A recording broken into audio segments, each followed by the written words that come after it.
थासारि सोमजिखांदों बिथांमोना गोबां माने बिपिएफनि लाइमोन हान्जा आरो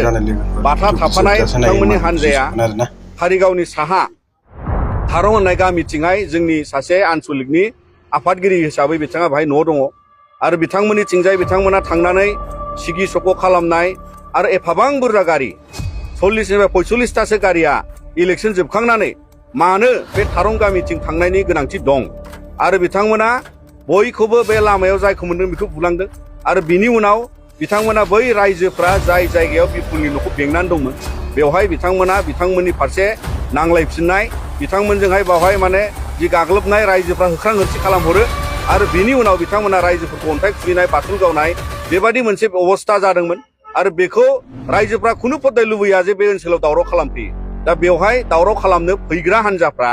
बेबादि बेलासियाव मानो मोनायावहाय बिथांमोना हग्राव हसि एफाबां बुरजा गारि लानानै मा उद्देश्य दावराव खालामनो नङाबा दा बेखौ खुनु रायजोफ्रा लुबैया बिनि उनाव बिथांमोना लोगो लोगोनो 8:30 समाव बिथांमोना नैबे जों गसंनाय जायगायाव कारिगाव इउनिट एबसु अफिसखौ बिथांमोना अन्थाइ खुबैनानै बुफायला बुसायलि खालामनानै जोंनि गायना थानाय गोथार एबसुनि फिरफिलाखौबो बिथांमोना सिमफायलाङो आरो बेनो फोरमान जे दिनै बे कारिगाव हालामाव दावराव खालामनो नागिरग्राफ्रा सोर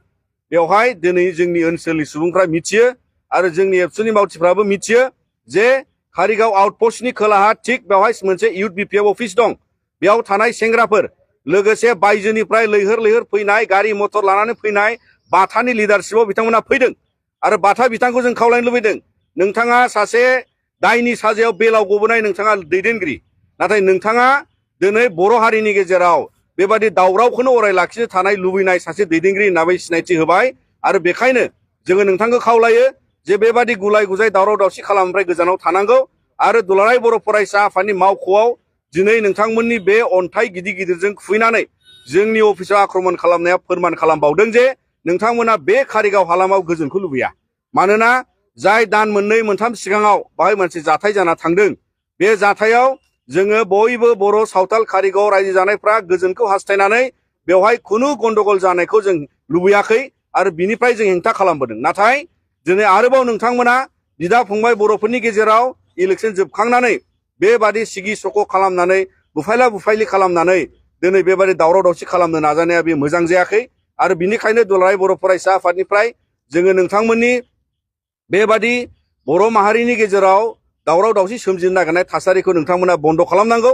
आरो बर' माहारियाव बेबादि दिनै जि मोनसे गोजोन परिबेस दङ नोंथांमोना बेखौ लानानै गेलेनो नाङा आरो नोंथांमोना जेब्लायबो दावराव दावसि खालामनानै रायजोफोरनि गोसोखौ बोनो नाजानाया बियो मोनसे खैसार आरो जायखौ लानानै दिनै बर' हारिया बेखौ मुगैबोबाय बेखौ नासयबोबाय आरो नोंथांमोना गोदानै जुदि बेबादि सृष्टि खालामनो नाजायोबा बियो मोजां जानाय नङा आरो दुलाराय बर' फरायसा आफादनि बे मावख'खौ जाय नोंथांमोना अन्थाइ आक्रमण खालामनानै बुफाय बुसि खालामबाय बिनि सायाव केस होनाय जागोन आरो नोंथांमोननि बेबादि मनोभाबखौ नोंथांमोना सोलायनांगौ होननानै जों दुलाराय बर' फरायसा आफादा खावलायहरो मानोना हरनि समाव रावबो मोजां मानसिया रावबो मोजां गोसोनि सुबुङा गारि मटर होंगो दोंगो लानानै बेबादि बुफायला बुसायलि खालामनो गोसो जाया आरो बियो बर' हारिनि थाखाय दिनै साननो गोनां आरो दुलाराय बर' फरायसा आफादा अराय सम जों नोंथांमोननि बेबादि आखलखौ हेंथा खालामलांगोन आरो जोङो नोंथांमोन बेबादि आखलनि हेंथायैबो जोङो जुजिलांगोन आरो जों गोजोन परिबेस लाखिनायाव बयबो रायजो आइ आफादनि मददजों जों अराय सम आवगायलांगोन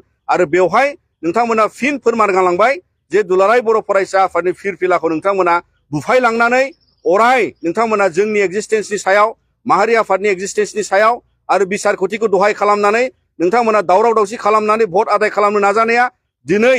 बे नोंथांमोननि एइबारनि एमएलए इलेक्सनाव नोंथांमोना बेखौ फोरमान खालामलांलायबाय आरो बेखायनो उननि समाव जोंबो साबधान जागोन उननि समाव नोंथांमोना बिनि फिननायखौ नुगोन आरो रायजो राजाया बिनि फिननायखौ गणतान्त्रिक भाबै अलरेडि मैयानि गोजोनै जालांनाय बिसारखथियाव बिथांमोना होलांबाय आरो बेखौ नोंथांमोना नायबानो जाबाय जे बेबादिखौ खुनु पर्दाय रायजोफ्रा एक्सेप्ट खालामा आरो बेखायनो जों दुलाराय बर' फरायसा आफादनि जानानै दिनै नोंथांमोननि सायाव आरो बर' माहारिनि गेजेराव नोंथांमोनखौ बिसार खालामनो थाखाय जोङो फोरमायो जाहाथे उन समाव बेबादि आरो खुनु दावराव दावसि जाफिना जों बेखौ लानानै पुलिस प्रसासनखौ खावलायगोन आरो पुलिस बिफानखौ खावलायगोन जे बिथांमोना बे कारिगाव ओनसोलाव सेफटि सिकिउरिटि आरो गुबुन गुबुन राहाजों इनभेस्टिगेट खालायनांगौ जाहाथे दायनिगिरिफोरखौबो हमनाय